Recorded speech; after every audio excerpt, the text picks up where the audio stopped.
Bienvenue sur les clés du savoir. Aujourd'hui, nous ouvrons ensemble un nouveau chapitre consacré au sucre.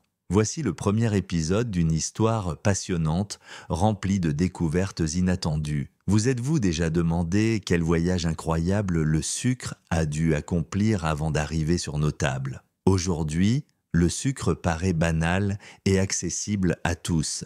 Mais son chemin à travers l'histoire est parsemé de mystères, d'aventures et même d'intrigues politiques. L'histoire du sucre débute il y a plus de 2500 ans, en Inde ancienne. Les habitants de cette région furent les premiers à remarquer une plante étonnante appelée Saccharum officinarum, ou simplement la canne à sucre. Une plante gigantesque, atteignant jusqu'à 6 mètres, avec des tiges épaisses qui cachent un jus doux et délicieux. Les Indiens furent les premiers à extraire de ce jus les premiers cristaux sucrés. Mais durant longtemps, le sucre n'était pas un dessert, c'était un médicament précieux et un objet de luxe. Les premières mentions du sucre comme médicament apparaissent déjà dans les anciens textes sanscrits. Mais l'histoire du sucre prend réellement son essor autour du 7e siècle grâce aux Arabes. Les commerçants arabes, voyageant sur les célèbres routes de la soie, ont apporté le sucre en Perse et en Égypte avant de le répandre dans tout le monde. Des savants arabes renommés, notamment le célèbre alchimiste Jabir ibn Hayyan, connu en Europe sous le nom de Geber, révolutionnèrent profondément les méthodes de fabrication du sucre. Geber fut le premier à perfectionner le processus en utilisant de la chaux et des cendres pour purifier le sucre, ce qui permit d'obtenir des cristaux plus blancs et plus purs. Ce fut une véritable révolution. Aux XIe et XIIe siècles, le sucre apparaît enfin en Europe, rapporté par les croisés. Parmi les premiers Européens à le ramener figure Godefroy de Bouillon, célèbre chevalier français.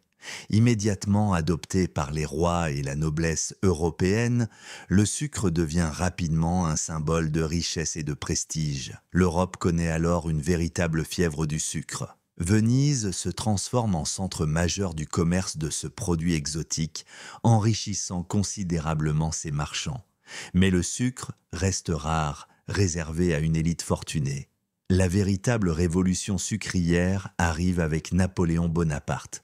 Au début du XIXe siècle, à cause du blocus imposé par la guerre contre l'Angleterre, la France perd l'accès au sucre de canne venu des colonies. Napoléon se rappelle alors une ancienne idée presque oubliée, proposée au XVIe siècle par l'agronome français Olivier de Serres, extraire le sucre de la betterave. L'empereur ordonne au scientifique Benjamin de Lesser de perfectionner cette méthode et d'organiser une production industrielle de sucre de betterave. Quelques années plus tard seulement, la France devient totalement indépendante du sucre colonial. Dès lors, le sucre cesse d'être un produit de luxe et apparaît progressivement sur toutes les tables européennes. Aujourd'hui, le leader mondial de la production de sucre est le Brésil, qui produit chaque année des dizaines de millions de tonnes. Il est suivi par l'Inde, la Chine et la Thaïlande. De nos jours, le sucre se présente sous différentes formes. Les plus connus sont le sucre blanc et le sucre brun. La différence essentielle entre ces deux sucres réside dans la présence de mélasse dans le sucre brun, ce qui lui donne un goût caramélisé et un arôme distinctif. Beaucoup pensent que le sucre brun est plus sain que le sucre blanc, mais en réalité, leurs valeurs caloriques et leurs effets sur la santé sont quasiment identiques. Aujourd'hui, le sucre fait partie intégrante de notre vie quotidienne. On le verse sans y penser dans le café, le thé ou encore dans nos céréales du matin.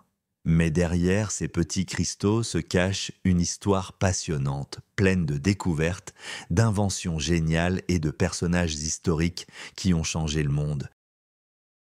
Si vous souhaitez découvrir d'autres histoires fascinantes, abonnez-vous à la chaîne Les Clés du Savoir